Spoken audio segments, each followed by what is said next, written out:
want to bring traffic to? I was gonna say I don't have a singular avatar that annoys me of corporate Google the way I do Amazon. So that's right. They spread the they spread the horror around with their going to college campuses and talking about how AI is going to kill everyone's jobs. So it should be streaming now. Let me pull up my various. The Tome Show Twitch does not look like it has a live feed.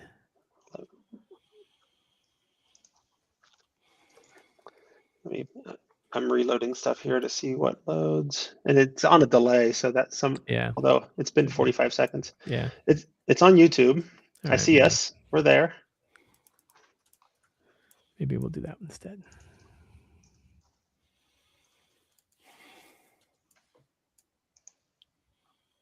Let me reload the Twitch studio. I see us on the Twitch studio.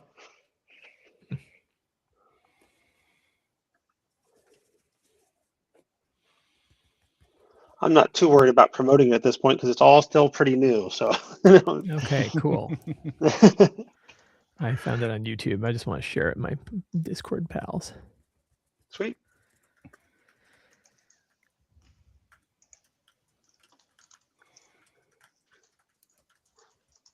And it makes some people mad.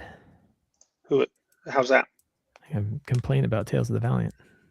Oh, you're going to complain about Tales of the Valiant. Okay. I got hard-hitting things to say. Well, I expect nothing less than hard-hitting. All right, you ready to go? Sure. Yep. All right. Then we'll get started. This episode of The Tome Show is brought to you by listeners like you. Thank you to our patrons at patreon.com/The Tome Show. Welcome to The Tome, a D&D news, reviews, and interview show, and I'm your Tome host, Jeff Greiner. And I'm Tracy Hurley, and in this episode, number 404, we're going to tell stories about being brave as we discuss Tales of the Valiant. You like that intro? That's pretty great. Stories about being brave. do more work than I do. Yeah. Well, I did spend about 5 minutes writing the script before we recorded. So Tracy nailed it. She's a brilliant performer. Yeah. Joining us in this episode that you've already heard, you know him from behind the medium screen, and he also does this thing called Sly Flourish, if you've ever heard of it. It's a blog. There's some books. There's a live stream. There's about a dozen other projects. Mike won't stop working. It's Mike Shea. Hello. And also on board for the discussion tonight, you know him from the Monster Manual Deep Dive, which is basically its own podcast, as well as many other Tome Show episodes. Plus, he has a podcast called Thaco with Advantage and blogs sometimes at What Do I Know JR and Gnome Stew. It's Jared Rasher. Hello there. Woohoo. So tonight we're talking about Tales of the Valiant, a relatively new game. It was published in 2024 by Kobold Press. The game was announced around the time that WotC got into hot water for what is commonly known as the OGL debacle, where it appeared they might have thinking of doing some things that would have, with a license that would have impacted third-party publishers, and a slew of companies decided to publish some legally distinct gaming systems that were not D&D. From this, Darrington Press created Daggerheart, MCDM created Draw Steel, and Kobold Press created Tales of the Valiant. As for disclosure, I don't think any of us are working from review copies. Is that correct? Oh, I have tons of disclosures I got to make. Okay. Are we on the disclosure part? We're on the, I got a litany. Well, we're on the part where you tell us if you got free stuff. I am sure I did. Did you get this product for free? I may very well have. You may have. Okay. I don't remember. But, let's say it's safe to say I did, just to be sure. Okay. Usually, if I ask Wolfgang for review copies, he will send them, but I also buy a lot of their stuff. So sure, I buy a lot of their stuff too. I remember that I bought this one. So I'm also credited in 2 of the 3 Tales of the Valiant books that we're going to be talking about. So. Okay. Well, fair enough. Which 2 of the 3 are you credited Monster in? Vault and the Game Master's Guide are both. I have. Okay. I have, did a fair bit of work on. I did a fair bit of work on the Game Master's Guide and some of the stuff in the Monster Vault, and I have Monster in the Monster Vault too.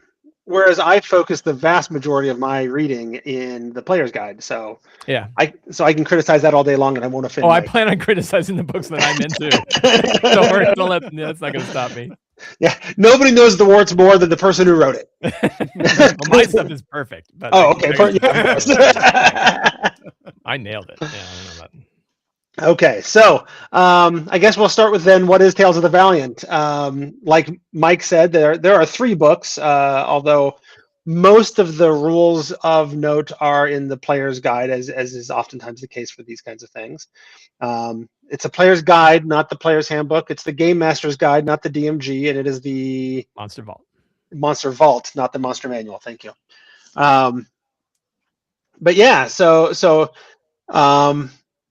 WotC did a thing. It made a lot of people very nervous and angry. And so a bunch of companies said, hey, we're going to use this opportunity to kind of go off and do our own thing so that we're not so beholden to Wizards of the Coast, the corporation that is Hasbro, in case they ever decide to do something shifty, and we can kind of go off and do our own thing if we need to. Kobold Press's answer to that was Tales of the Valiant, which of the 3 that we mentioned in the intro, correct me if I'm wrong, because I haven't really looked at Draw Steel yet, it's the most D&D of those 3. Yeah, it's directly it's a 5e. The other 2 are not 5e variants, and this one absolutely is. Yeah, I would argue that from my read, Tales of the Valiant is closer to 5e D&D than Pathfinder is to 3rd edition D&D. Yes.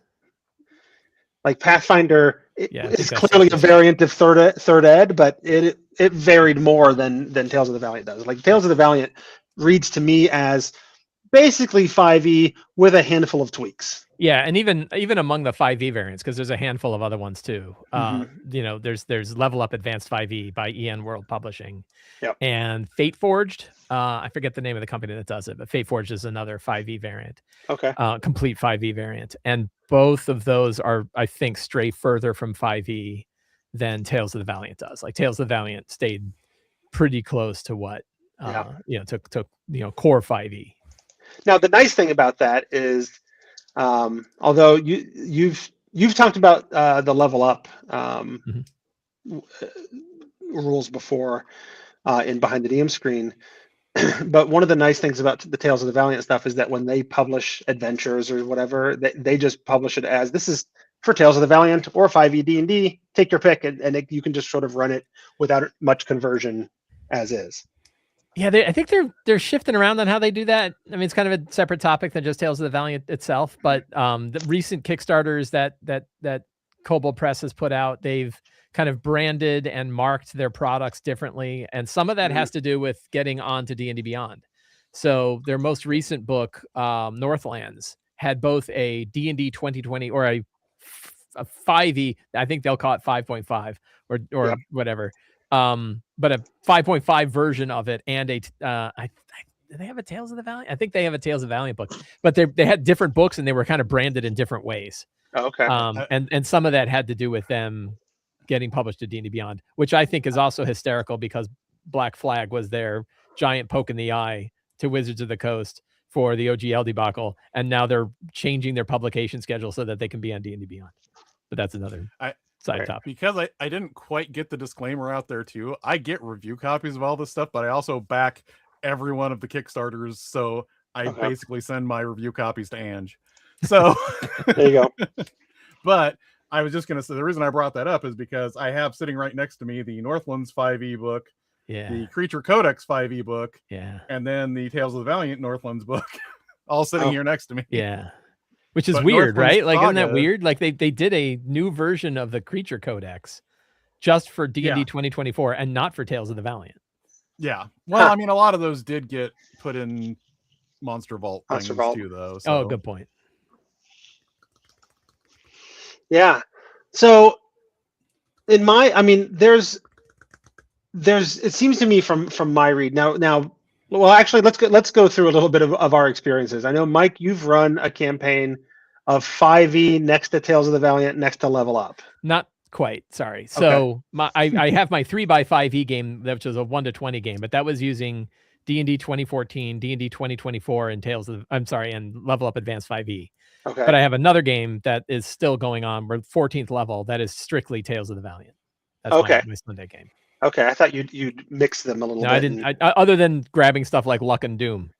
Okay. Luck and Doom I have in every 5e game because I think they're fantastic. But other than that, no, nobody had a Tales of the Valiant character, and I didn't use Tales of the Valiant monsters or any other stuff outside of Luck and Doom in my other game. And Jared, what's your Tales of the Valiant experience? So I have a campaign using the Thrones and Bones setting that is up to 5th level at this point, and on top of that, like I was running a Midgard game, and stuff got used from Tales of the Valiant in there, even though the game started as a 2014 game. Not necessarily class options and stuff, but like magic items and monsters and things of that nature snuck in there as well.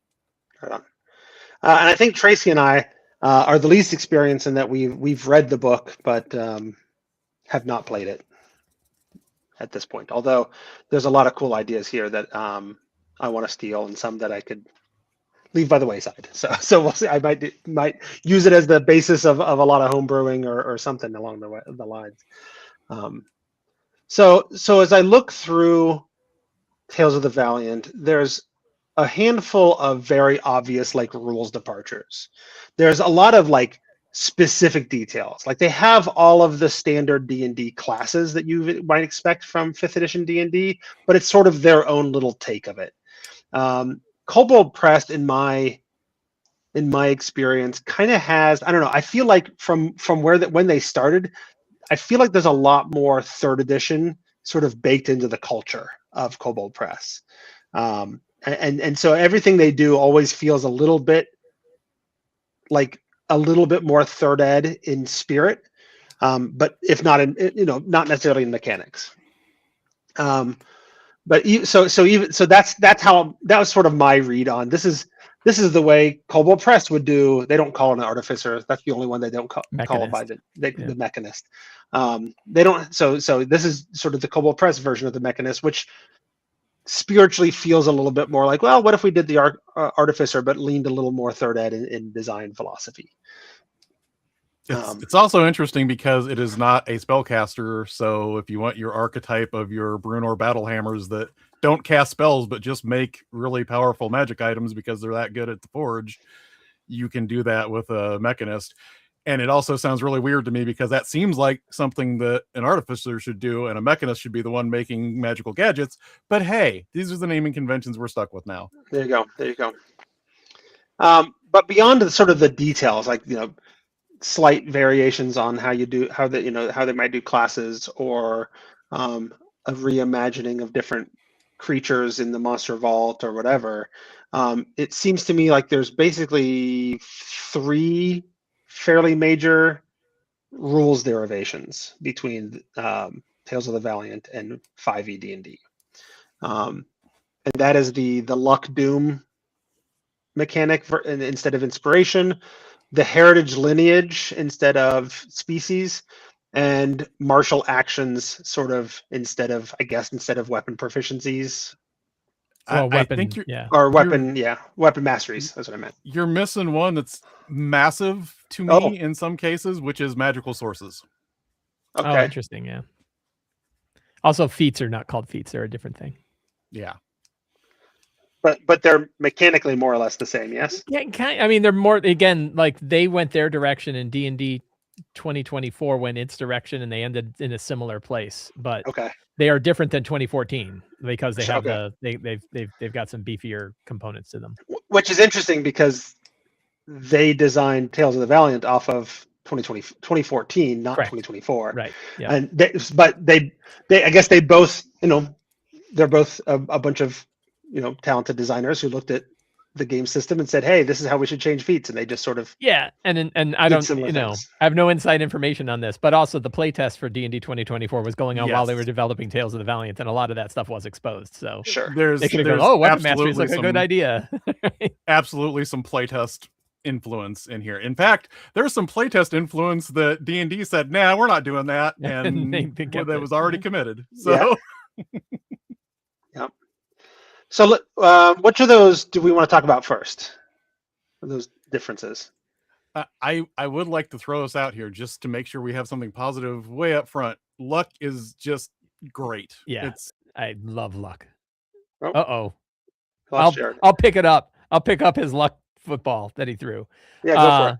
Yeah, luck is fantastic. Like luck has now almost since the minute I heard about it in the Black Flag test. That was the play test that Black Flag was I grabbed your luck part and ran, but I'll hand it right back.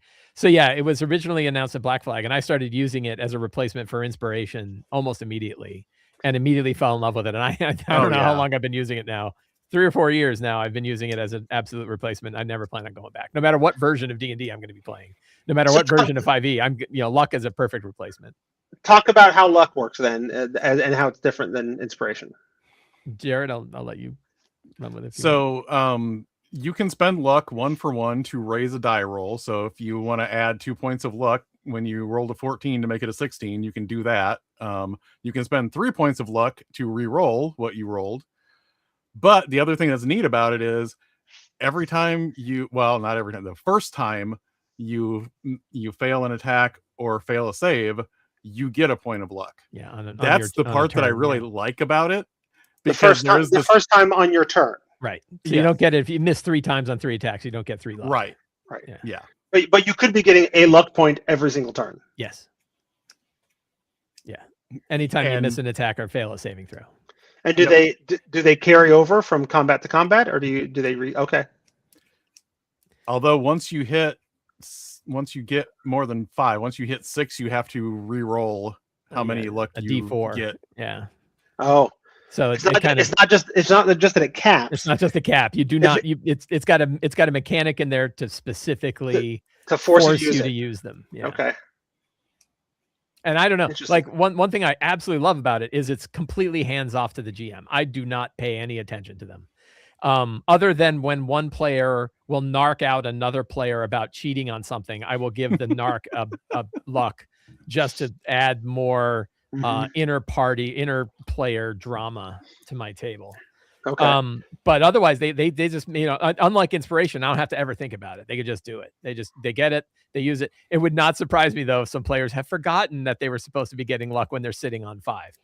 Right. Like, so there's that issue. I could see.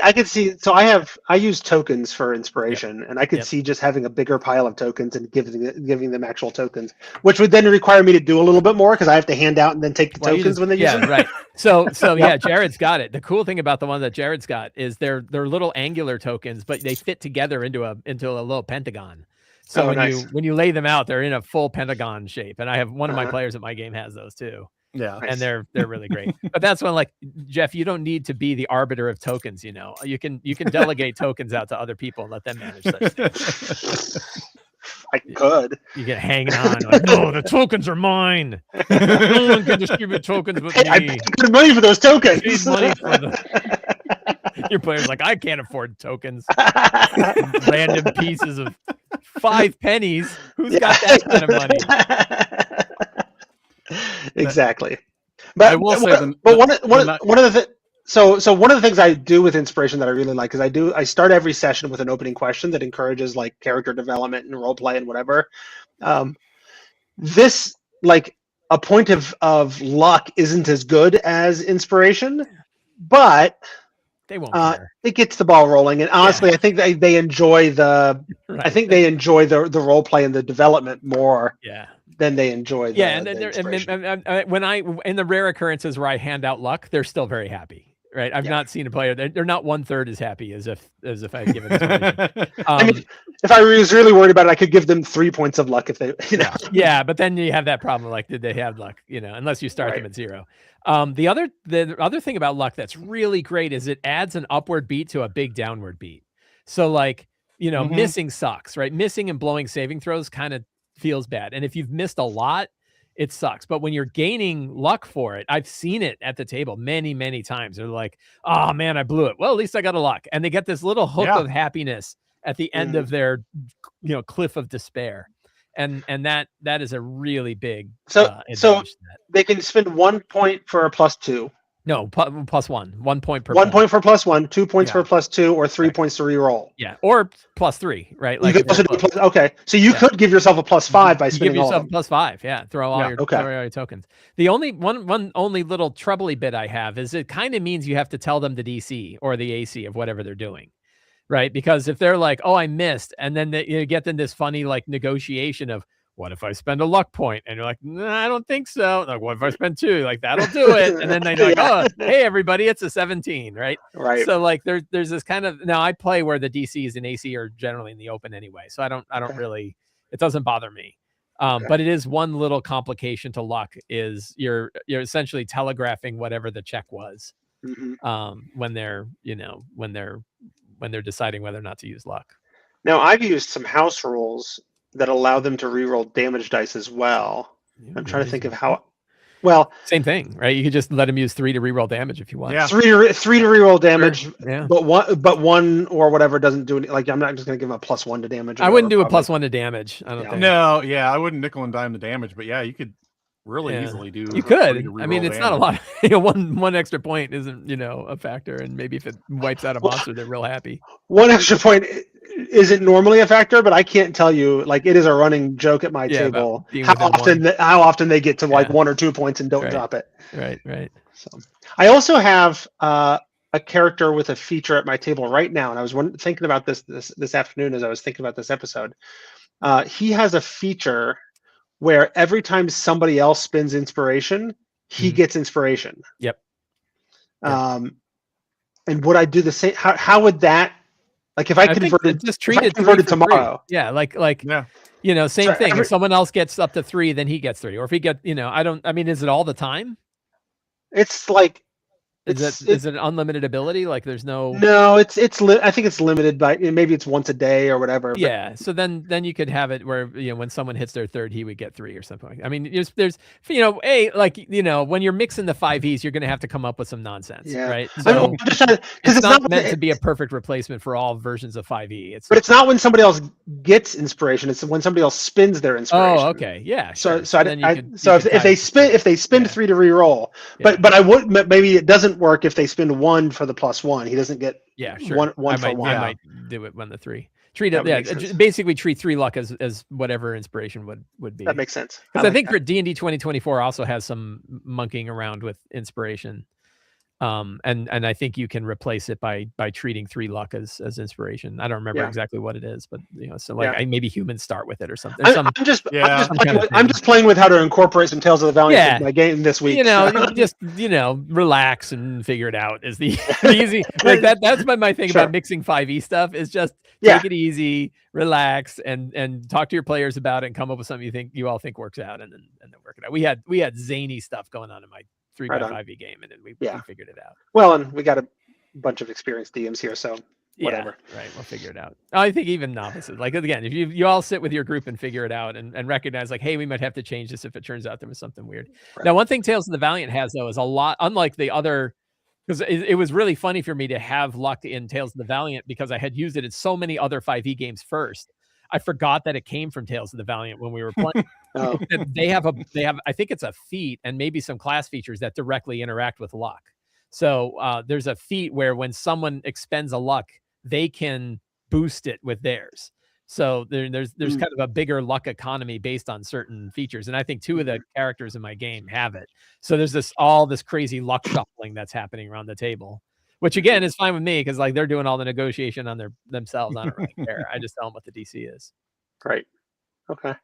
And then counter to luck, there's also the Doom mechanic. And I know Mike's been playing around with Doom kind of stuff with and without Tales of the Valiant for a while now. Yeah. So tell us about how Doom works.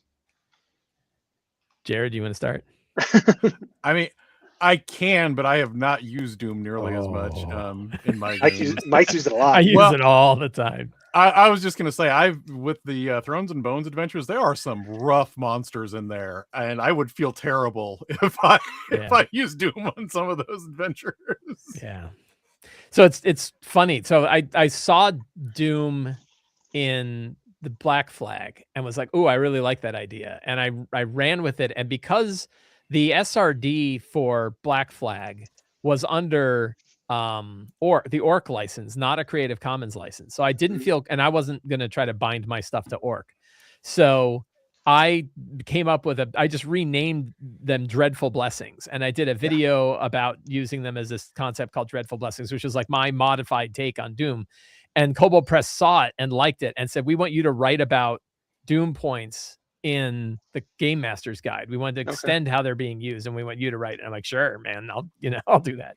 So that was my second commission for I guess it was for the Monster. I don't remember. No, Monster Vault I did encounter building stuff, but Game Master's Guide I wrote a whole section. I wrote a few sections of it, and one of the sections I wrote was about how to use Doom. And the way I see them is they're a great big cheat token for GMs. Right. That they are there's rules in the book that describe how they're used, and I can't even tell you what they are. But essentially you know what I use them for are boss monsters. So when they're fighting a boss monster, I set out a bunch of physical tokens in front of me that I still call Dreadful Blessings because I'm just used to it. And what I like to do is sort of flavor them by the monster. So it's like the blessing of Orun, right? This monster is blessed by the god that they worship, and he has these 3 blessings or 5 blessings above his head. And kind of the higher the tier of the game, the more blessings I will give a boss, somewhere between like 3 and 5. I've never really needed to go above 5, I don't think. And they are essentially a game breaker for a GM. You can, in the way I use it, which isn't, Tales of the Valiant has a bunch of specific things that you can use it for. And I'm like, those are more like what we call guidelines, right? Like I'm going to use it for anything I want. And an example is like, how about they rip right through your force cage? Oh, you force cage the boss and they can't do anything. They spend a Dreadful Blessing. They grab the bars of the force cage and they rip it right open. And you're like, but they can't do that. Like, yes, they can. With this token, I can. And so I've now used it in dozens and dozens of games at all different levels, including 20th level, 6 20th level characters doing stuff. And I was throwing them out like crazy. And what I found is the players got used to the fact that they had these things, and they loved that they were physical tokens they could see. So they knew that BS was going to happen, but there was only a limited amount of BS that could happen. And they knew, like, once those tokens are gone, now we can do anything we want, right? Now we can hit him with any BS we've got, and there's not going to be able to break out of him anymore. And what I also found is generally I would either end right as I was spending my last one, or I even had some left over. Like I didn't end up using them all. But examples of things you can do are like, I want to take, I want to get advantage on all my attacks this turn, right? Like I want to, they're going to hit really hard. I want to reset my Doom is way better than luck. Oh yeah, I mean, they're other than the fact that they're kind of a thing. That on the GM side, you can literally you can do anything, right? The only thing is like you're not going to just have asteroids drop on people's heads for no reason. Well, because you could say like I'm going to reset because it's not fun, right? And that's the key. And this is both in the Monster Vault where they talk about Doom, and I definitely wrote about this in the Game Master's Guide.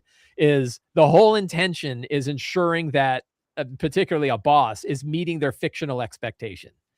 Right. That you're not using it to just get at the players. You're doing it because this boss should feel terrible. And if they don't feel terrible because they got stuck in a force cage, now's your chance to make them feel terrible again. And so, the dragon blew a breath weapon and it didn't do anything. Or they have this shield that prevents any damage from penetrating. Their breath weapon hits the shield and they don't take any damage. And you're like, yes, they do. Right. And bang, here it is. And it pierces the damage. It pierces the shield. You can treat them, and I usually replace legendary resistance. So I don't usually give monsters both. Right. Okay. The same stuff you would do with legendary resistance, I would also use Doom points for, like breaking out of a status effect that they don't like, but you still give them legendary actions. Yeah, legendary actions they still have because the action economy. You can use Doom points to give somebody to boost someone's action economy up, give them more whatever. Usually I'll I've used it pretty regularly for either I'm going to make another set of attacks because that last set really sucked, or I'm going to give them advantage on all their next set of attacks because I want, that it's time for them to show that they actually can do something. But they're really intended. So they're not intended to stick it in the eye of the player. And it does require a bit of advanced game mastering to know that you're not taking agency away from the players when you're using them. Like you really don't want to make the player, take away the player's good fun. An example is I had a boss that was literally the boss of a 20 level campaign, and a character hit him with a Vorpal sword and rolled a 20. And they said, like, I was surprised you didn't use a Doom point to get rid of that. And I was like, that was too cool, right? You killed the boss with a Vorpal sword hit. I'm not going to get rid of that. Granted, they fought the boss later because he got resurrected. But like, it was like at the moment, I wasn't going to take that joy away of having done that. So there's real careful, like, when do you use it? I was wondering about that because, like, you talked about, like, oh, we trapped him in the force cage, and then I used my Doom point and tore out of it. It's like, okay, well, then you made the cool thing that they did suddenly not cool. Well, so and so the key with that one is maybe he's stuck in the force cage for a round, and right? And so you don't want to generally just eat someone's entire action. But if you're like, well, the problem with force cage is it could last forever, right? Like a force cage could stay up an entire battle. So you're like, I've had it where, and not only I've used it in circumstances like this, but I've had players remark, hey, I was really glad you didn't use the Doom until a whole round had passed. So at least I got the benefit of that thing that I did. Okay. Right? Like, and I have not used it yet, but one of the things that I did was I went through and I made a list of all the ones I was likely to use and put them in the journal on Shard where I run my games, and told the players, if I use Doom, this is what I'm going to use it for. That's not so that up front they know I'm not just arbitrarily coming up with stuff. I still arbitrarily come up with stuff. Wild West. Yeah. But it's good to have the boundaries of like, well, what is the general expectation of what these things can do? The problem is that particularly at high levels, players have so much nonsense and you can't keep track of it all. And there's so many ways to completely incapacitate monsters, or to remove a monster from the fiction. Think about poor Strahd, this poor guy. Right? Like his sun swords, putting sunlight on him, the new sunlight spells, right? The icon of Ravenloft, which totally destroys him. I'm just surprised he doesn't immediately get killed all the time. Doom points is perfect for him to be like, guess what, man? I seriously had to boost my Strahd and basically rebuilt him. Got to rebuild him. So this is your opportunity to like, guess what he does? He bathes darkness around your sun sword, right? He does things that like, no, he gets to pierce it. Anyway, that's Doom. I think Doom and Luck, Doom in particular, because Doom has changed my entire relationship with 5e in every version I've played. Right? And I can see it. I can see it being fun. So much better for me to run 5e. Yeah, I could see it being fun. I have a DM screen. I play in person, right? I've got a DM screen in front of me, and I have a rail on the top where I have initiative trackers, right? Yeah. I could see like finding something, putting the Doom on the rail, and or 3D printing something where I can flip them down as I use them, so they can see the very tactile, like look at them all tick away sort of thing. Yeah, I've got these nasty little Robert Schwab Shadow of the Demon Lord tokens that I got, and those are they have little skulls on them. Yeah, perfect. And they scare people when I pull them out, so that's what I use for my Doom points. Yep. And you just do that for like boss monsters. Yeah, I really only do it for boss monsters. Yeah. And they really do say in the rules, don't use this isn't for every monster. Yeah, it's like if you're running into a bandit captain, your bandit captain should not be getting rerolls and things like that. And you really don't need it before 5th level either. Like first to 5th level, I wouldn't even worry about it. It's not until you get to like 7th level, you call banish. There's suddenly you start to get to spells that can really disrupt, and in my opinion, disrupt the fiction that is expected of not like you want the story to only go one way, but you're like, this boss was supposed to be a boss. And and maybe once it's cool to like destroy a boss with a banish, but not every battle. Right. Okay, cool. Well, I look forward to talking to my players a little bit about Luck and Doom and seeing what they're interested in bringing into our game. So the next thing they have is something that I can't really just bring into my game. This is something you'd have to start from the beginning, and that's the heritage lineage solution to species. There has long been conversation work done around D&D, what was races and is now species, around the idea of like, should biology dictate everything about who you are and what you're capable of? On the other hand, should it not dictate some of the things that you're capable of, right? And so Tales of the Valiant, I think, does a really nice job. This is probably the section I was the most interested in, is that there is no species, there is no race, there's heritage, and there's lineage. And so you kind of pick a handful of traits that come from your biology, and you select a handful of traits that come from the way you were raised. So you could be a dwarf who was raised in the city instead of under the mountain, and so you're going to have a different combination of abilities and features because of that. I found that to be really intriguing and an elegant solution. Yeah, it's funny because that combination that you mentioned, I remember getting the old grade box set for the Forgotten Realms in 1987, and there's a sidebar on dwarves that, because their clans and their clan holds are gone, they've basically lived in human cities their entire lives, and it talks about how they have a different mindset and they have some things like other dwarves, but otherwise they're like the population. And that was exactly what I thought of when I was looking at this, the lineage and heritage thing here. Yeah, I'll be so two things. One is I think it's great, and I really like the approach, right? And I think I'm trying to remember the name of the DM's Guild product that's kind of started this idea of splitting race into two different factors. It was a big adamantine bestseller. I think God, I wish I could remember it. Is it Keith Allen? No. Oh, because Scipio just posted that he has something similar. There actually were Ancestries and Culture. I think it's called time. Ancestries and Culture. Maybe. Yeah, there were a bunch that hit at the same time. Yeah, so it's been around for a while, and it's funny to me because this is one where, like, you can't ever really look at Wizards of the Coast and say, oh, they're leading on these kinds of things, because they're totally not, right? Like they don't have this in D&D 2024, for example. There's no split, but Tales of the Valiant did. So two things that come to mind about it. I like it a lot. B, I'll be straight, like 14th level in my game, I don't have any recognition of what their lineages are, right? Sure. We know their heritages. I don't remember their lineage, but also they have backstories that go for 2 years in the game itself. So like, I think we kind of lost that. The other one is I don't know that you need both lineage and background. So now you have heritage, lineage, and background and class. And you're like, that's a lot of stuff. Like that's a lot of variables for a first level character. I mean, I actually kind of like that because, one is how you were raised, the other is what you were trained to do before you became an adventurer. Yeah. I mean, one is more intentional and one is more circumstantial. Well, right. But one is sort of that mixture of circumstantial and intent, right? So one is actually what you were born as, one is what you were raised as, and then one is like the job you have. But then also you have a class. And it's just my thing is when I look at sort of lighter weight games, it's a lot of variables right up front. Well, that's where the third edition culture of Kobold comes out, is that they're not afraid to be a little bit more simulationist, a little bit more complex. Sure, yeah, and it didn't get in the way. Like Evolve, I've got other issues we'll talk about, but that wasn't, and to be fair, it's one step less than what Advanced 5e does.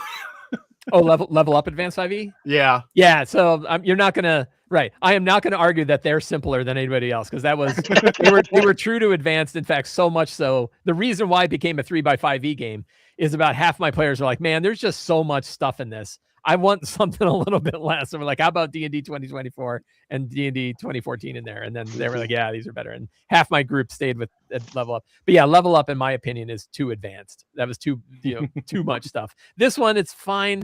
It's just, I don't know. I feel like, I don't know. Felt like a lot of choices to make. That you're making like bang, bang, bang, bang, all these choices that you have for your character. That's literally hasn't been out the door to fight one kobold yet.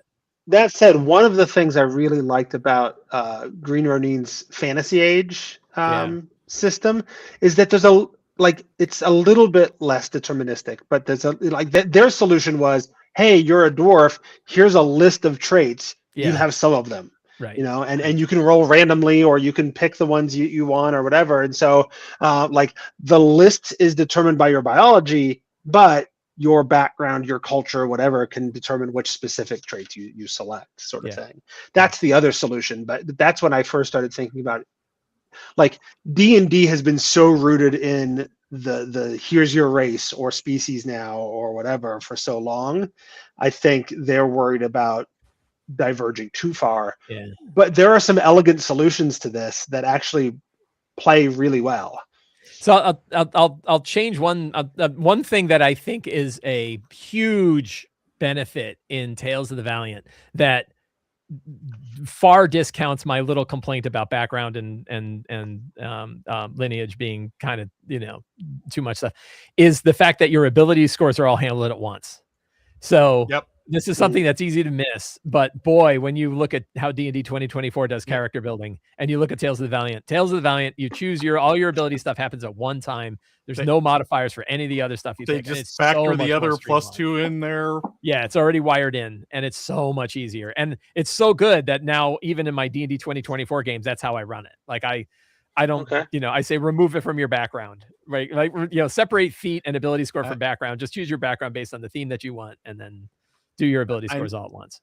I know we're talking about Tales of the Valiant, but it is nice that backgrounds actually are a rule and not just, hey, we had backgrounds in 2014. Let's say they still exist. Or matter. Yeah. At all. How do we feel about the fact that halflings and gnomes are the same thing? See, they're all just small in Tales of the Valiant. There are things that I like about the structure of what they do in Tales of the Valiant, but I don't always like how they use that structure. I was actually one of the things I was going to bring up. I actually think the lineage and heritage stuff that's in Thrones and Bones is actually done a little bit better than some of the core rulebook stuff, because it is very setting specific and it's much more flavorful. Whereas I don't know exactly where I know the concept they're heading for, but some of it's like, I don't think this really hits the way I would like it to. And I'm not thrilled with that, but I also know there's some people that don't necessarily care for there to be a difference between those two. Also, they're filthy kobolds that hate gnomes, so we have to throw that out there too. It's Kobold Press, so of course they're very invested in kobolds being playable races. Big kobold. Yeah. Okay.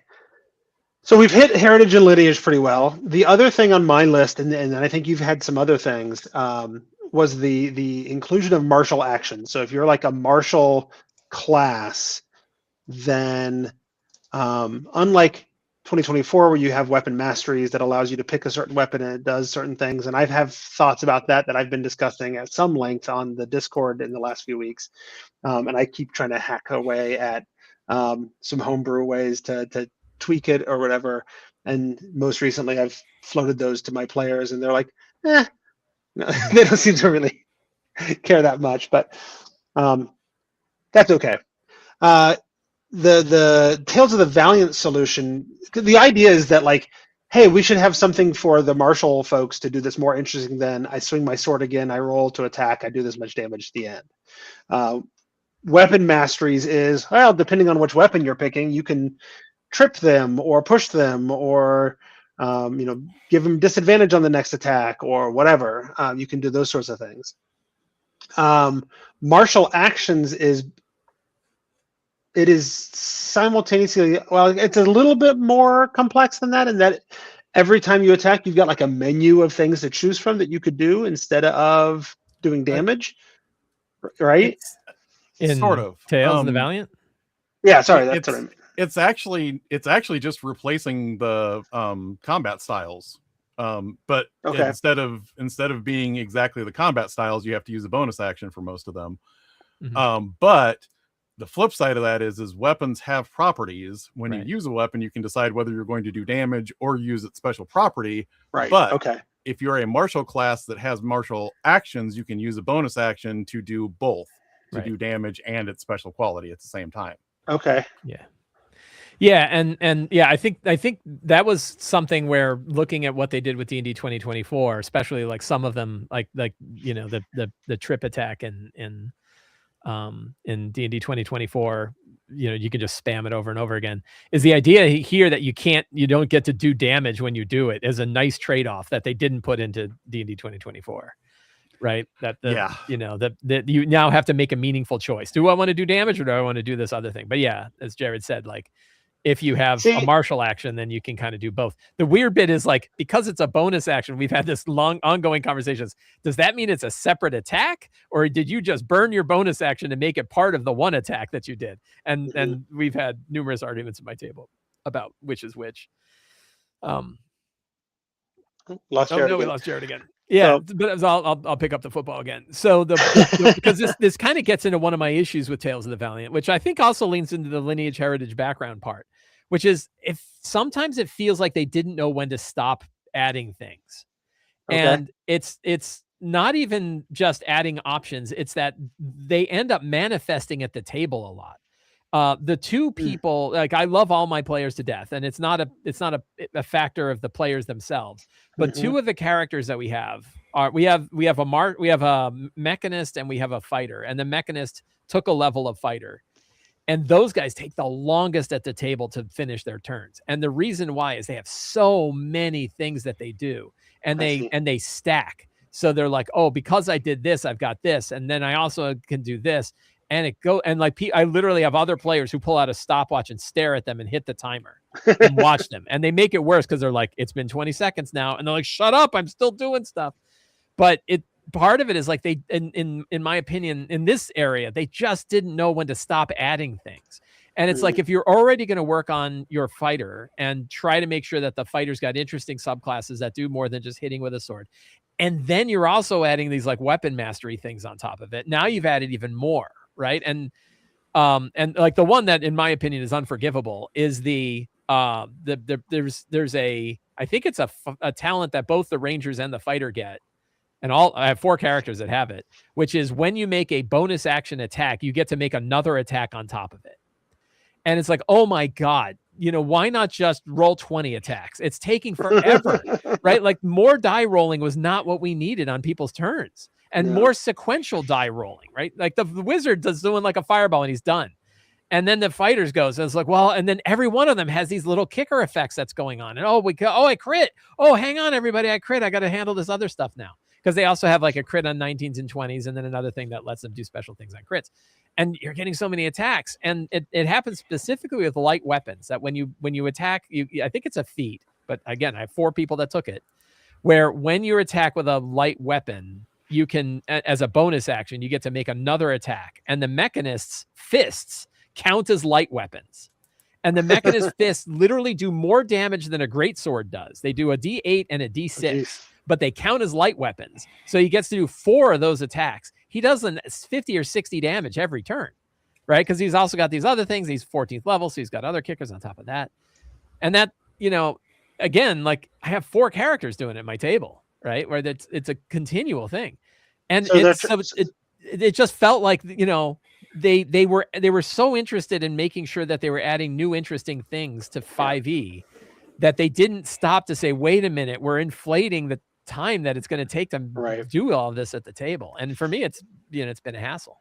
They went from their solution to martial classes don't have enough to do was let's give them more to do than literally everybody else. And then do it again, right? Like not even do it more, because they could have picked one of the two, but they picked multiple things that they did. And the mechanist in my, I'll hold my mechanist bookmark, but I'll seed it with, I would not let anyone play the mechanist in another game that I play. Like, if I play Tales of Valiant again, that class is banned because it's broken in so many ways. I think that's a good point, going back to what you were saying about 3rd edition, because it feels like a problem that 3rd edition also had, because you have, the subclass, you have the martial actions, prestige classes, you have at 10th level, you get your heroic boon that could interact with these things. I don't think any of those are bad concepts, but because there are so many things and all of this got designed in a relatively short period of time, I don't think you got to see how it multiplied quite as well as maybe you should have before it all comes out. And in fairness, like D&D 2024's got similar problems. Like, I don't think anybody and Level Up Advanced 5e. So here's the thing: Level Up, both D&D 2024 and Tales of the Valiant, I think, have about a page for their weapon abilities, right? For the martial weapon abilities. In Level Up Advanced 5e, it's like 63 pages. Oh, jeez. Like, literally, I'm not kidding. It's a huge chunk. And it's like they basically have a section for martial abilities that's as big as the spellcasting chapter. So they also were like, oh, you want to have stuff for a martial? Here's 60 pages of stuff. So they went even way overboard. But all of the 5es, in my opinion, now kind of have this problem of action inflation.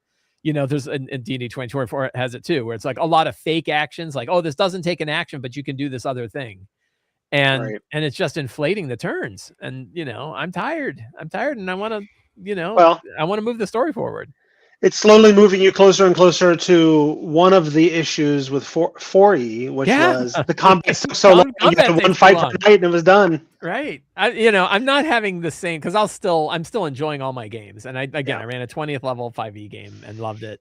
And I'm still loving my Tales of the Valiant game. And there's no part of me that's like, oh man, I really wish I wasn't playing Tales of the Valiant for this. Like I'm still enjoying it. But I'm being picky about this particular thing because it is affecting my ability to tell the story. Like again, the Mechanist, like I'm never running a vampire, right? The Mechanist has free sunlight that he can do anytime he wants. Why would I ever put a vampire in this game? Right. Sure. And he went, when the vampire's showing up, I'm like, never, because you're broken stuff. They all heard about it and they're not coming. You got to throw one at him every now and then just so he can feel badass. Well, they're in another plane of existence right now, and I really want him to then summon the sun, and it turns out it's the sun from that plane, and it's a black sun that doesn't hurt vampires. They actually get empowered by it. And he's like, wait, what? I'm like, your vampires are now at advantage. Or you just throw Twilight vampires at him. You can't do that if you've never let him feel like a badass for calling the sun. He does not need to feel like a badass. He's the guy doing damage. That's true. Right. Everyone else is, like we had a ranger who like pulled all of her best stuff ever. And she's like, wow, I did 70% of the damage he did. So, yeah. Okay. Well, that was my list. What else do we have to talk about in terms of how Tales of the Valiant? Because I think it's easiest to talk about how Tales of the Valiant differs from D&D because it's otherwise so. It's like 90% D&D. It feels like. Yeah.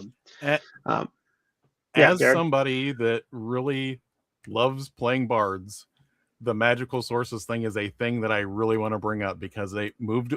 Again, it was a thing that was in the playtest for 2024, and they decided not to do it. Where it was just like, hey, all of these classes get the arcane spell list instead of a specific class spell list. And then that changes things because then you have certain classes that get certain abilities that really were spells that were tailored for certain classes and not everybody.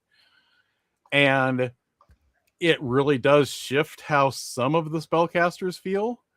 And bards in particular, I think, get hit really hard with this because if you have gotten used to the idea in fifth edition that you can play a bard and be just as good a healer as a cleric, no, you're done. You're gone. Don't play Tales of the Valiant. You can't even get close to that until 9th level because it is so hard to get, anything other than just rudimentary healing. Like you don't get condition, removal. You don't get all sorts of things that you need to actually fill that cleric role if you are going to play a bard. And I feel like that's a big disconnect if you want to jump into this game and just have it feel like the way you've been playing bards for the last however long. So tell me how the nerfing of the bard, as I'm reading, as I'm interpreting your explanation, how does that relate to the source of magic conversation? I'm not saying it's nerfing the bard. I'm saying the bard shifts its playstyle completely because now the bard can throw lightning bolts and fireballs. Okay. Because they get arcane. So the bard's not weaker. It's just not as good of a healer because it's doing all this other stuff. Yeah, and it's hard to figure out what they're doing. Healing, yeah. Okay. So what does that have to do with the magic sources conversation? So there's 4 sources. There's arcane, there's divine, there's weird, and there's primal. And each of those has its own spell list. And basically to make them distinct, you don't really get any healing or condition removal in arcane. You get some healing and condition removal in primal, but not the same extent that you do in divine. Weird is weird. It's kind of like arcane, but also anything that seems kind of weird or ominous from divine will throw in there once in a while. Black tentacles and things. It's your far realm BS. Yeah.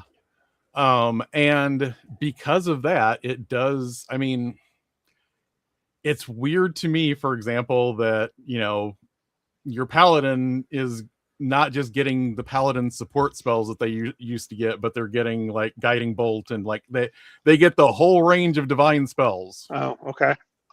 Yeah, so it's kind of a shortcut. It's sort of a shortcut for a class-based spell list, right? The idea is instead of having specific class-based spell lists for each class. They instead say you have divine spells, and all the ones that are listed under divine, you get all of those. And that means that like clerics and paladins have access to the same spell lists because both of them have divine. I feel like that's similar to what third did.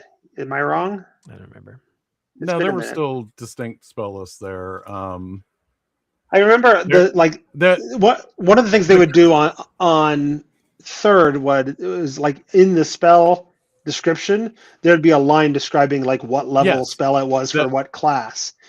The concept of a spell being arcane or divine or primal, that's been around for a while, and that sometimes interacted on a meta level where it's like no divine magic functions here, but this is like also saying it's not literally the source, it's that source will only provide a constrained list of spells. I do like, speaking of spells, I do like that in Kobold Press has been doing this for a minute.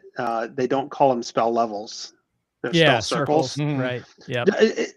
Just because like I'm not used to it, but it's confusing to have so many things called levels. It's confusing. So just calling it something different, I think, is helpful for teaching the game. Is it? And I will say, like, it doesn't really matter a whole lot. Like, I have wizards, I don't even think this change affects them because they already had the full, they're kind of the example of where all your arcane spells come from anyway. They're the baseline. Tracy, what were you saying? Is it possible that did bards get as much healing in third edition? I don't remember. Bards in previous editions were always like, were they even half casters? They weren't even full casters until recent editions, I think. Yeah, they weren't full casters. Bards were referred to often as your fifth person in the party. They were not replacing your cleric, but if your cleric went down, they could heal them for sure. Right.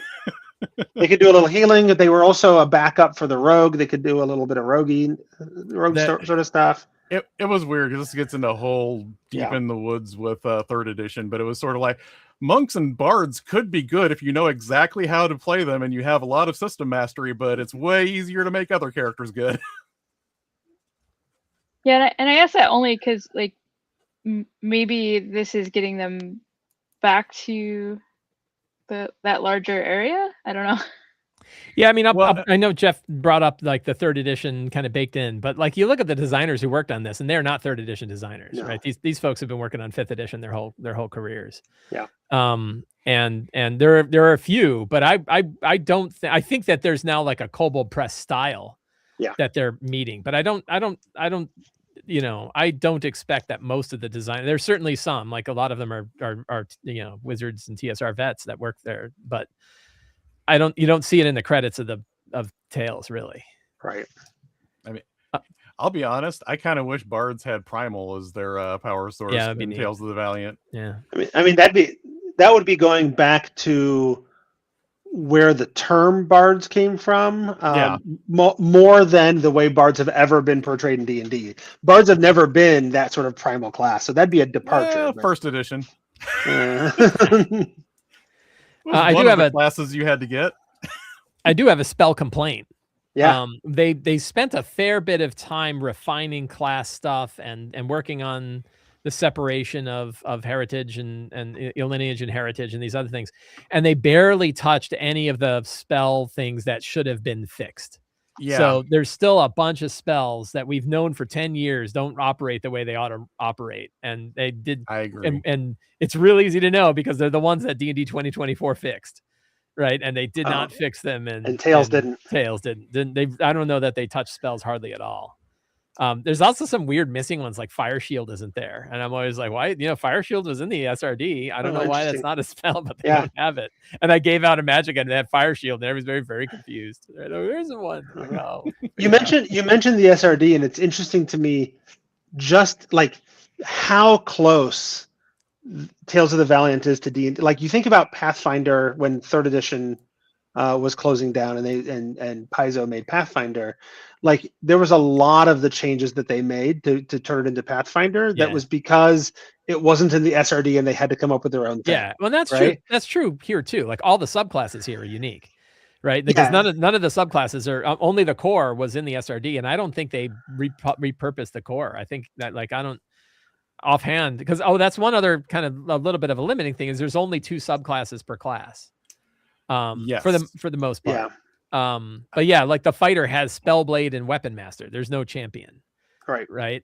So there's they made there's a limited number of subclasses, but they're pretty cool. And then of course Player's Handbook 2 has a bunch more. There were some decisions that I kind of questioned though, like when you have 2 wizard subclasses and you make one of them cantrip adept because everyone dreams of playing a wizard that uses minor magic really well. Right. Yeah, that's true. Yeah. It was a neat concept somebody had, so they decided, well, we'll put this one in. It's a neat idea. Yeah, I mean, and like if you were to take the bulk of Tales of the Valiant, like it's easy to, it's been a common complaint of Tales of the Valiant since it came out, was like, really, why would I play this instead of D&D 2014, right? Like, what was it really giving me? But the reality is, like, it is mostly a big rewrite. Like I would say the spells are probably the one area where they really didn't touch them a lot, but like every monster is completely redone. Right. There's not a single, none of the monsters are anything like the D&D 2014 monsters. And the funny thing the classes are all completely different. And obviously ancestries or the lineage and heritage are completely different. So it's, the Game Master's Guide is completely different. I'm actually pretty happy because both, since we've been diving into the monster manual, I have my lore issues and you can listen to all of our episodes on that. But in general, like both Tales of the Valiant and 2024 seems to have at least realized, hey, maybe at high levels, monsters should do something. Oh, yeah.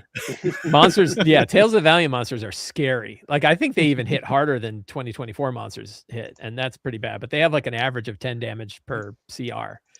And you know, 14th level characters with all the BS that they're pulling. And man, I'm still hammering them with monsters. Like, they're still scared. They're running around scared. Which is great. The other thing that I think is funny, and this is just a simple quality of life thing, but like as we have looked at with some of the monsters and the ridiculous reverse engineering they go to give them like 37.5 hit dice so that the hit points work out. Tales of the Valiant just says, right, monsters don't have hit dice. This is the hit point range for the CR. Yeah, and they got rid of they got rid of skills and scores, ability scores. So you just have a stat, you just have a bonus for every ability. So if a monster needs to roll a strength check, they have like a +7 strength, and that's what you roll. So it means the stat block, and this is something where like I saw the Tales of the Valiant, I think it was in Black Flag, I saw the stat block there, and I was like, oh my God, this is so much nicer. It's thin, it's lightweight, it's easy to read. And then you look at the D&D 2024 one, and they have freaking 18 numbers, for just the core abilities. And you're like, what a hassle. Like, who needs all that? Like, right? I don't need. When have I ever used a monster's score? Right, their int score, and then like, oh, the save. Why did how many times is the save the same as the stat? Like it doesn't matter. So instead, like it's just they just have the bonus for each one of the 6 abilities in Tales of the Valiant. That makes sense. I think that's far far more usable at the table. Nice. Yeah, and again, I have stuff I wrote in the Monster Vault, so that disclaimer aside, I think that the design of monsters in the Monster Vault is really, really good. It's rare. It's rare when I've run it. I've run a lot of them, right? I have the paperback, small version of the Monster Vault that I bring with me to my game because it's at a friend's, and man, that thing is beat to hell, right? It's falling apart because I use it all the time, and I don't think I've run into a monster yet where I'm like, oh, that doesn't work, right? Like I got to redo this. I'll tweak them a lot, but I don't ever look at the stat and be like, oh, I got to change that monster. I don't like how it works. Scipio in the YouTube stream chat is doing color commentary for us. Yes. the whole time. Friend Scipio. Yeah. Yes. Also, I feel like I should throw this out here because it's another one of my favorite classes besides bards. I actually like that the Tales of the Valiant Ranger actually tries to make the Ranger better by using class abilities instead of saying, just use more spells. Rangers are supposed to use spells, right? Just use Hunter's Mark constantly all the time. I had a question about the monsters. Do you think, are they transferable between? Oh, yeah. Yeah, absolutely. Absolutely, because I've used them back and forth. Sure. Yeah. I mean, that's a nice thing. This is when we get into like the compatibility of 5e, and probably one of the biggest areas of compatibility is monsters. You can almost bring any monster from any one of them, including old ones and new ones. They're going to operate slightly differently, right? So if you take a 2014 monster and run in your Tales of the Valiant game, it's going to get its ass kicked. And likewise, if you take a Tales of the Valiant monster and put it against your D&D 2014 characters, they're going to be running around a bit because it's a lot of damage these guys put out. But not so much that you would say, oh, it's out of spec, right? Like they handle pretty well. I mean, the interesting thing for me though is like I love the D&D 2024 monster manual. I think it is the best monsters that I've used at the table. But I'm totally happy running the Tales of the Valiant ones, right? Like it's close enough that I don't ever feel like, oh, I really wish I'd been running the Black Dragon from D&D 2024 instead of the Black Dragon from Tales of the Valiant. Like they all suit very well. If you want to know what the rest of us think about the 2024 Monster Manual, we are on part 14, 15 of our deep dive into the Monster Manual. Yeah. We get through like 6 or 7 monsters per episode in like an hour, and we do a comparison between 14 and 24. And That's cool. We're going deep. 22, Jeff. It's 22. we're on 22, and I think we're in like the M's. Yeah. So. Yeah. And Jeff, in the Monster Vault, everything is organized under dragon, and then dragons, or devils, and then devils.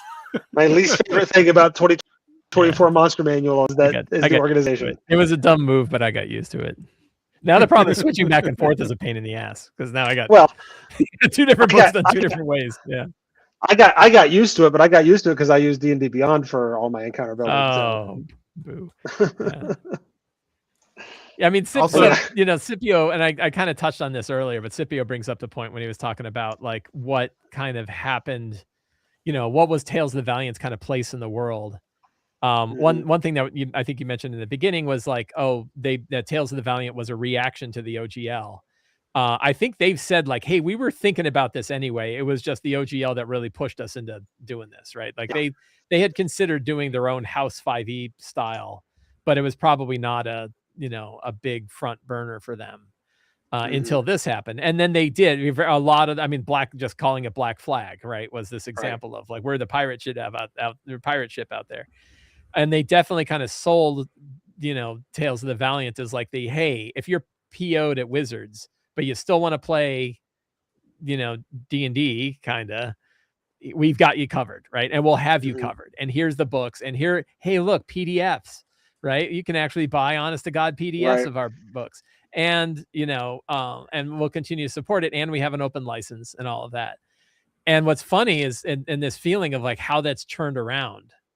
And now, again, like as a Tales of the Valiant fan, there's part of me that's like, why is the D&D 2024 version of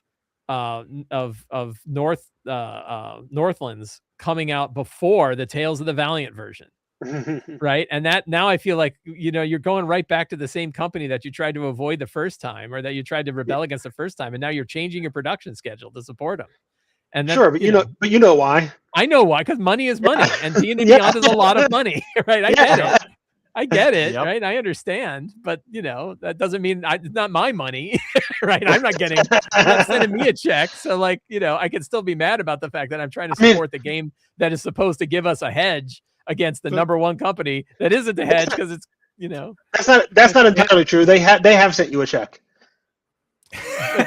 Honestly, let's be fair. Both companies have sent me a check. That's true. That's true. And I'm a well paid off individual, which means I can speak my mind, because it all balances out in the end. I'm sure all the bribes balance out in the end.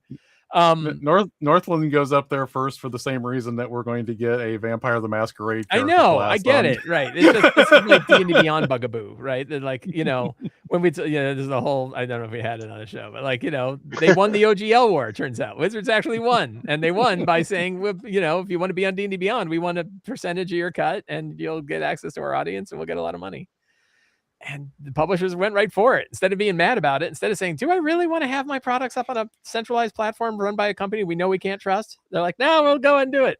right? But they don't have like the exclusive. Like that's right. Kobold, That's exactly right. Kobold still owns their products and can still sell it without Northlands being is still. I'm gonna still get a PDF of Northlands. I'm still gonna get a physical version of Northlands, and I still have it for Tales of the Valiant. So they're not abandoning it. It's not like they switched, but there's this part of me that's like, wait, weren't you the guys that were busy poking him in the eye, and you just took that black flag ship and you just connected it right back up again, didn't you? Now you're shipping goods together. If I know anything about Wolfgang Bauer, and I know some things about Wolfgang Bauer, he's a fairly pragmatic guy who's not interested in burning bridges. He's pretty level, right? And I mean, right. I agree, right? He once one time, I think it's a quote I can share that I don't think he would be upset about, where he said, "Kobolds work best under the wing of a dragon." Right? Yep. They gave me that direct quote, but that was pre-OGL when he said that. So sometimes the dragon gets mad or stomps around and forgets that you're sitting there. So anyway, that's my only other kind of Tales of the Valiant complaint, is the feeling of like, don't forget who supported you during all this. Yep. The Game Master's Guide's really good too. we never talked about it, but there's a lot of great stuff in the Game Master's Guide. Honestly, I think the Game Master's Guide for Tales of the Valiant is more broadly useful than the 5.5 definitely Dungeon Master's Guide, because the 5.5 Dungeon Master's Guide touches on a lot of topics extremely shallowly. Yeah. And I would be, I would be remiss if I didn't say that the encounter building system inside Tales of the Valiant is by far the best encounter building system for 5e that's ever been written by any human or any human being. It's genius. I continue to use what I think is the best encounter building system, which is because let me tell you what it is. My heart says this monster belongs to the encounter. That's the end. That's a good start. Yeah. That's not a bad start.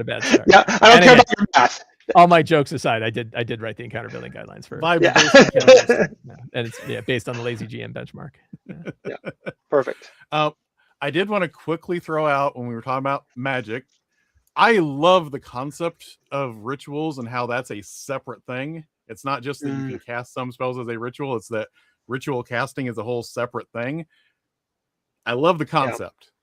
I think there were some things that got lumped in there that you still kind of want to go, wait, I kind of do want to cast this in combat. Now I can't because it's not a regular spell anymore. Right. And also some of the new rituals that they've come up with, I feel like they don't quite have a good grasp on what rituals should do at what levels yet. It's a great concept, though. I love the idea, but the rituals can just be a ritual caster. Yeah, the rituals are just rituals. There's no like normal spell version. Like you can cast Identify as a ritual. That's what it is. It is a ritual. It's not a spell. Yeah, and it makes perfect sense for some things, like Raise Dead. You're not doing that in the middle of a fight. That's fine. Right. Why but not? every now and then you need to cast that Detect Magic and figure out what's going on over there. But isn't that what 4E did? Or how's it different than? Yeah, that's very much what 4E did with rituals. Yeah. No, that's a good point. I forgot to mention the rituals as a separate thing, because that is an interesting thing to incorporate here. Something else. I mean, we're just kind of pot-shotting at stuff, but something else that I really like about the Game Master's Guide, which I didn't write, so I can give it actual, is it's packed with lots of really great random tables. Like it's got tons and tons and tons of really great random tables for all kinds of things, and it's a really great, like, you need to improv some stuff, or you want to get some ideas while you're prepping your game. There's all kinds of great location-based places and monster encounter stuff. Lot going on, and one of the great things about DMGs or Game Master's Guides or whatever is that they tend to be like 50 to 75% system agnostic. Yeah. And just really good ideas and lots of random tables. You can use that for just about any game. Yeah. And depending on the table, but like never turn away from picking up a DMG or a Game Master's Guide or whatever your system of choices version of that is, because there's usually all kinds of great stuff in there. Yeah, and I would say, I mean, obviously we touched on compatibility overall anyway, but the Game Master's Guide, I mean, there's a lot of 5e stuff in the Game Master's Guide, but that absolutely works with all of the other it works with all of the other Game Master's Guides too. Like, I'm sorry, it works with the other versions of 5e. one thing we've done a lot in the game that I'm running is using the downtime rules, and I actually really like the downtime rules in the Game Master's Guide, mainly because, like, one, it's not just stuff where it's like, hey, here's charisma based everything for downtime, or else it's something else. It's just, but on top of all of that, like, it is much more, it explains things a little bit better. Like, even like Xanathars, for the amount of detail they put into some of the downtime, it still felt like some of them were like, wow, we just did a lot of work for this nebulous result. That was really awesome. I rolled 3 dice to figure out that a vague thing happened. I like for the downtime, if you are researching something in Tales of the Valiant, you get clues, and you can ask a question of the GM right away if you get those, or you can save them and say, I am making a knowledge-based check. I am going to spend a clue because that's something that I was researching during downtime. Yeah, and then you get advantage on that check. So I like stuff like that. Mm-hmm. Now, as we're getting to the end of the episode, it occurs to me, Mike, you started this by saying you were going to make a lot of Tales of the Valiant fans upset. Well, my whole bashing of like, hey, here's a whole new class that I would not recommend you use. Sure, but for the most that's part, a big deal. Right? For the most part, you seem to be very positive on this system. I mean, I wouldn't be playing it for 14 levels. Yeah. There's little aspects, but I mean, to me, the big, I mean, having an entire class where it's got so many aspects to it that just make it where, like, I'm not going to be able to fix this, right? I'd have to fix everything in order to fix this.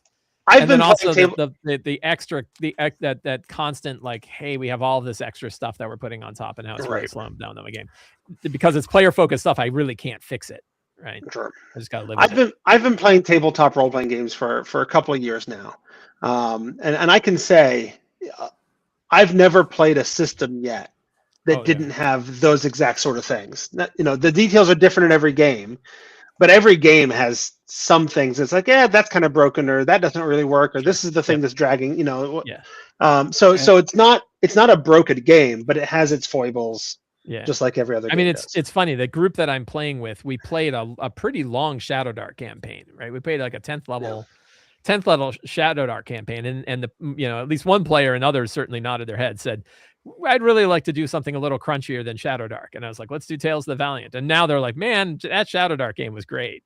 Like, they're all like, wow, this is pretty heavy. And so we're going to play Dolmenwood next. And Dolmenwood is, super lightweight, right? Dolmenwood is basically Old School Essentials. Same guy who did Old School Essentials did Dolmenwood.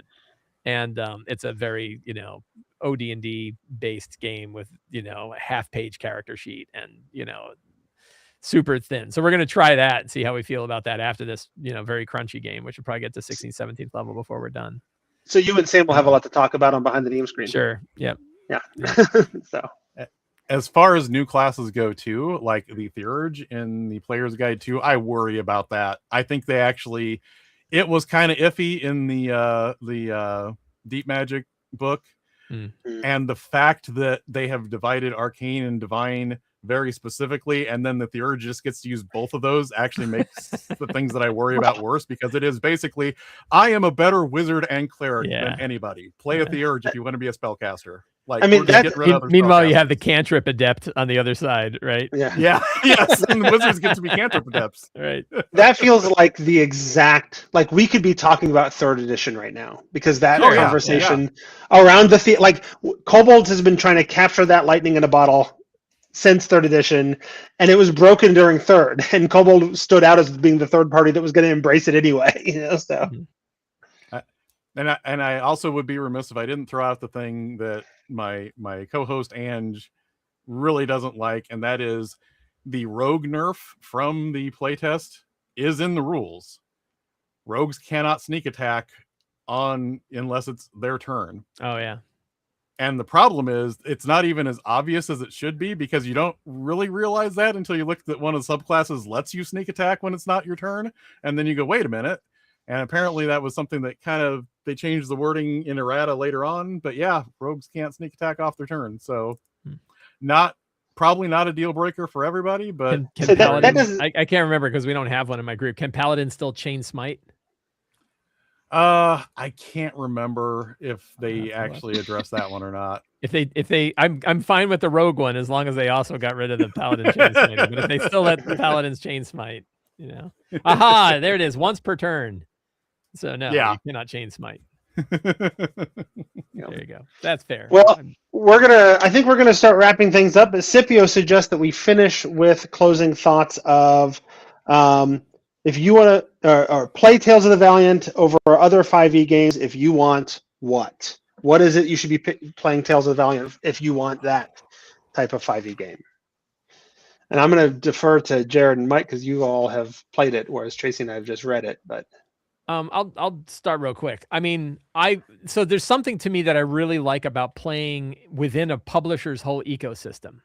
Mm-hmm. And so, I am running a Midgard base game with Tales of the Valiant, and it's like their world, their monsters, their stuff. And that it's kind of nice to be inside of that whole envelope where, I don't want to feel like the whole company is kind of there, but there's a lot of material, like the gods that are inside the player's handbook are the same gods that are inside the Midgard world book. So they, they connect together a little bit better. So, I think it's fun and it's fine to, say like, I like 5e, but I want to try a whole different variant that has things, like lineage and heritage being split up. There are a lot of advantages that I think Tales of the Valiant has overall. So probably, but I guess like the most practical one would be the lineage heritage split would probably be the big one where you kind of have a richer character than you would with just the, what the species and background that they have in D&D 2024 or something like that. I also think that if you like to turn dials up and down using material that people have designed for the system, 2024 kind of assumes everything we're putting out now you should just be able to use. Like, we're not giving you optional rules anymore or anything like that. Whereas Tales of the Valiant will give you some things like, hey, here's spell points if you want to use spell. Like, there is more room to tinker with some of the core assumptions in Tales of the Valiant than I think 2024 currently has. Right on. Well, then I think that's time to wrap up the episode. I want to thank our guest for joining us. We just lost Mike. Okay. Jared, if people want to find more of Jared Rasher, where should they go? Well, if you want to read really old stuff, because I'm terrible at writing new stuff, you can find stuff that I've written on Gnome Stew and whatdoiknowjr.com. But if you want to hear more recent thoughts from me in an auditory manner, you can listen to me and my friend Ange on our D&D podcast, That Go With Advantage. Right on. And Mike, we want to thank you for being on the show as well, even though you ducked out for a second. Sorry, I don't know what happened. I blame Google. Oh, yeah, that's fair. I want to let people know where can they go if they want to find more Mike Shea and have that in their lives. Can I pimp my Kickstarter? Yep, please. Yeah, so I have a new Kickstarter that's going to be launching on July 6th for my new book, Rise of the Lazy Game Master, the latest Lazy GM book. July 6th to August 6th. It's awesome. You can get a great preview for signing up. Share the page, sign up to be notified, join the campaign, let your friends know. It's going to be awesome. And you can find all my other stuff on slyflourish.com. There you go. Depending on when Sam is ever able to get this edited and released, the Kickstarter might be going on right now. So perfect. If not, you can always order after. So if this comes out too late from then, there's still a post Kickstarter options to pick it up. So it would be unusual if I did not pick up a Sly Flourish book with that. Yay! It's a real good one. Yeah, good. I look forward to checking it out. Yeah. I also want to thank everybody who supports the show by being patrons over at patreon.com/The Tome Show. I think on our last episode, I called everybody out by name who are at that tier or are new. So thank you all for doing that. And if you'd like to contact us, you can send email thetomeshow@gmail.com. You can find us on the various social medias. Jeff is usually Squatch, SQUACH, and I'm Sarah Dark Magic. That's Sarah with an H. And that's episode 404, where we couldn't find a feat, but we could find luck and doom while we almost played D&D as we looked at Tales of the Valiant in this episode of The Tome. Yay. I like that Tracy rewrote my script so that I could get that 404 not found. No, that was good. That was a good thing. Perfect. So, all right. Well, thank you all for joining us. I'm going to turn off the stream. So say goodbye to the stream. Bye, stream. Bye, stream. Bye, stream. Thanks, Scipio. He's awesome. Yeah.